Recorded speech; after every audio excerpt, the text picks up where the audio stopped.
French chefs want to serve up a forbidden bird, a man gets jailed for drinking Baileys because the judge said it's gay, and Vogue gets in trouble for saying big butts are really big right now. Like a fox in your hen house, I'm going to pick off all your finest current events chickens while you sleep. Farmer in a straw hat and overalls loading a shotgun smoking a corncob pipe news.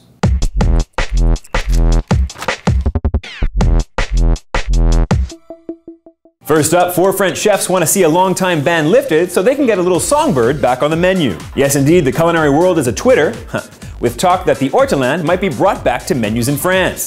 The ortolan is a small bird no bigger than a child's fist that is force-fed until plump, doused in Armagnac alcohol, and then slow roasted. Poor little guy. What time is lunch today? The kicker, though, is the way the tiny bird is consumed. It's typically popped into one's cake pit in its entirety. Yep, the whole thing, just like winged popcorn. And then you're traditionally supposed to eat it with a napkin over your head. Okay, the whole French chef chomping at the bit to eat a forbidden delicacy is a touch unfortunate because it's like an archetypal French stereotype. It basically makes me liken French people to the chef in The Little Mermaid, which is pretty unfair. But let's put a pin in that Disney racism because the eating under a napkin thing is so fucking creepy.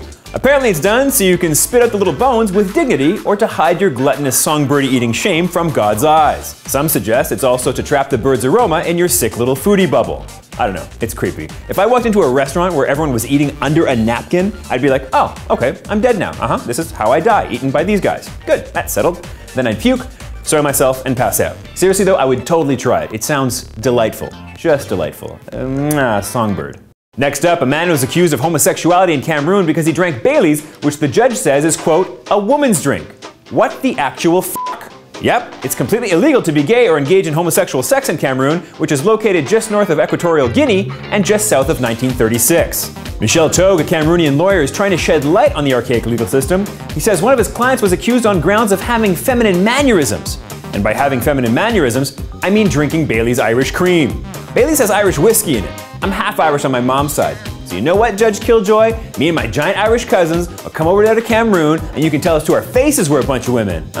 Yeah, then we'll slam back some Irish car bombs, my friend. And once that's done, and me and my cousins wake up hungover in your jail for being gay because your laws are so fucking crazy, then I'll contact Amnesty International, but not before writing you a very strongly worded letter, sir.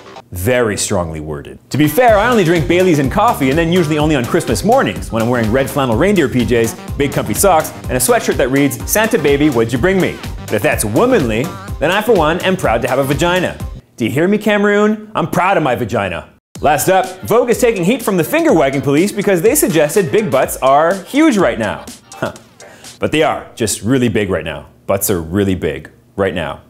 Big old plums. Yes, indeed, Vogue said with the popularity of celebs like Kim Kardashian, Nicki Minaj, and Iggy Azalea, we are now in the era of big booty. But the outrage addicts said this was unfair to people who have always had booty. Come on, man. Everyone is so excited to be offended that they can't step back and remember when the height of physical beauty was Kate Moss and Gwyneth Paltrow. Stick figures. Now even butt implants are on the rise because general beauty standards do change over time. Fact.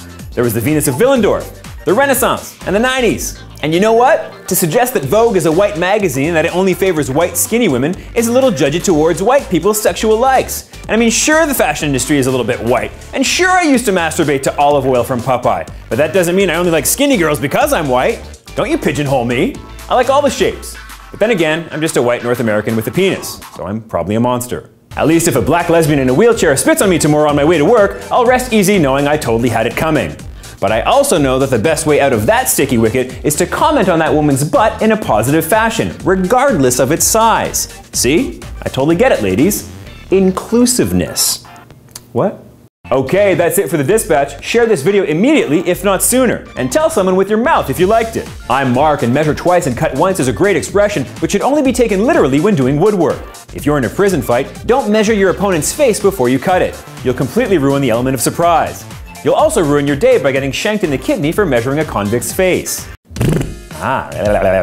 The tip of the tongue, the teeth, the lips, the tip of the tongue, the teeth, the lips. I am the very model of a modern major general. I have information, animal, and vegetable, and mineral. I know the kings of England, and I quote the fights historical from London down to Waterloo in order categorical. Yeah, this one, I'll walk around mine. Didn't get it, didn't quite get it. The whole French chef. I feel like I ate one of my words on that one. It's totally cultural. Cows are completely sacred in India. We're f***ing how many? I ate 3 cows today. Today I ate 3 cows. A lot of protein. Mustache dance.